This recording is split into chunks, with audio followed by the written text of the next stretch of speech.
नाशिक शहरात smart city आणि विकास कामांचा गाजावाजा सुरू असताना मध्यवस्तीतील गंजमाळ परिसरालगत असलेल्या म्हसोबावाडी भागातील नागरिक मात्र आजही मूलभूत सुविधांपासून वंचित असल्याचं चित्र समोर आलंय।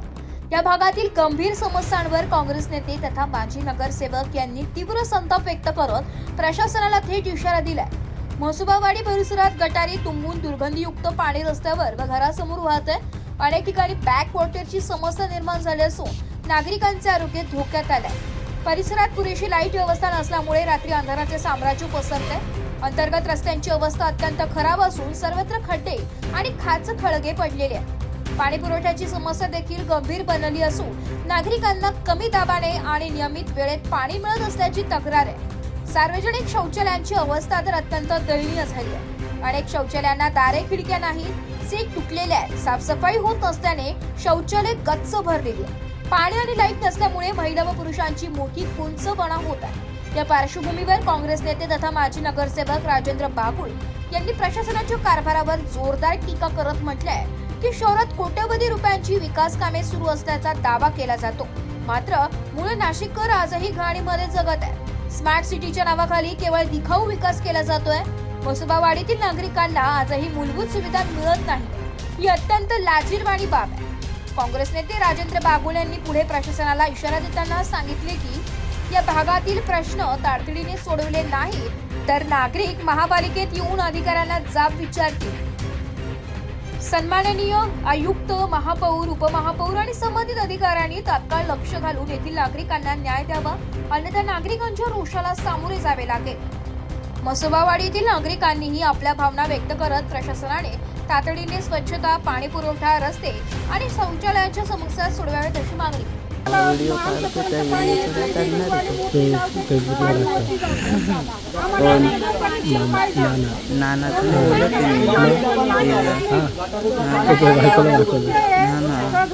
त्याची बायको पण येते ना त्या व्हिडिओ। संडासाला कोणी साफ करायला पण येत नाही।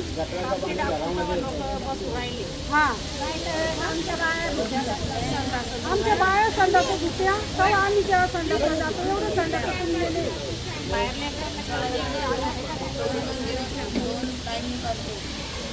एवढे आमचे प्रॉब्लेम सॉल्व करून दे।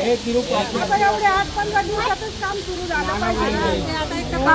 आता पावसाळा लागल्यानंतर आमच्या घरामध्ये पाणी जातं। लहान लहान पोरं येते, लहान लहान पोरं घेऊन आम्ही कुठे जायचं? नाशिक महानगरपालिका म्हसोबावाडी या भागामध्ये अतिशय भयावह स्थिती आहे। Smart city, smart Nashik, smart ठेकेदार, स्मार्ट अधिकारी यांच्या पुण्याईनं अजून इथे एकही अधिकारी गेल्या 10-15 वर्षामध्ये आलेला नाही।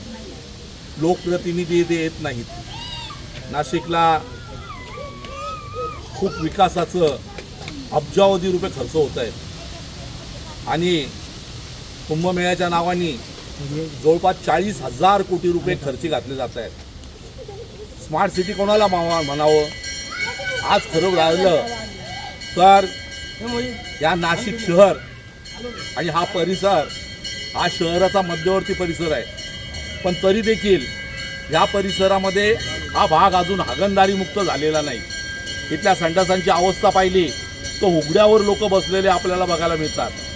नुसतं उघड्यावरच नाही तर त्या रस्त्यांना, त्या संडासांना दरवाजे नाही आहेत। आज आया बहिणींना सुद्धा तिथे अंधार असलेल्या जागेमध्ये शौचाला बसावं लागतं। ही अतिशय दुर्दैवी भाग आहे। रोज TV आपण बघतो का शासन म्हणतं आमच्या लाडक्या बहिणी, अरे पण तुझ्या लाडक्या बहिणींची स्थिती काय आहे? डोक्यावर रिकामा अंडा आणि संडासालाही पाणी नाही आणि अतिशय घाणेरड्या अवस्थेत असलेल्या स्वच्छ कप फुटलेल्या भरलेल्या संडासामध्ये त्यांना बसावं लागतं, नाही तर बाहेर बसावं लागतं। त्यांना दरवाजे सुद्धा नाही, अशा संडासांमध्ये बसावं लागतं। आणि ही परिस्थिती आहे। पाण्याची तर इतकी वणवण आहे का इथे पूर्वी चांगलं पाणी होतं, पण आता पाणीच येत नाही आणि पाण्यासाठी त्यांना खूप इकडे तिकडे दारोदार फिरावं लागतं। तिसरी गोष्ट जर बघितली तर इथे झापे जे आहे ते पूर्ण गच्च भरलेले आहे आणि मग त्यामुळे इथे घराघरामध्ये घाण दुर्गंधयुक्त गटारीचं पाणी जातं आहे। आज लहान पोरं हे लेकरं कच्ची बच्ची आज कुठेतरी आजाराची शिकार बनत आहेत। आता पावसाळा लागतोय आणि पावसाळ्याच्या या पूर्वविषयी आज इथे जर अशा परिस्थितीमध्ये जर हे घाणीचं साम्राज्य, तर इथे आजाराचं आणि मोठ्या प्रमाणावर रोगराईचं संकट या भागाला भेडसावत आहे. आणि म्हणून महापालिकेच्या प्रशासनाला, महापालिका आयुक्तांना, महापालिकेच्या आरोग्य अधिकाऱ्यांना मी अतिशय आग्रहानं सांगेल की ते सर्व कामं बंद करा. आम्हाला काही कुंभमेळा नको, काही गरज नाही आहे. येणाऱ्या जाणाऱ्यांचं कौतुक करायचं. ह्या माझ्या गावामध्ये हे गावच माझं नीट करा, हे गाव माझं हागणदारी मुक्त करा, या गावातल्या गटारी स्वच्छ करा, या गावातल्या लोकांना पाणी द्या. काय तुमचे सोचले चाललेले आहे?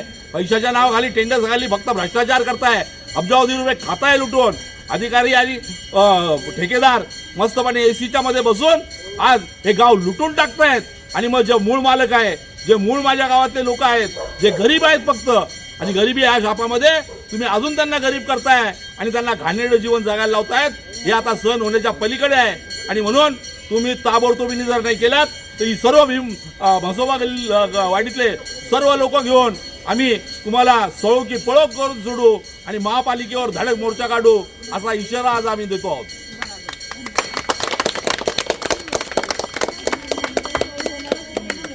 रिपोर्ट नाशिक लोकशाही न्यूज.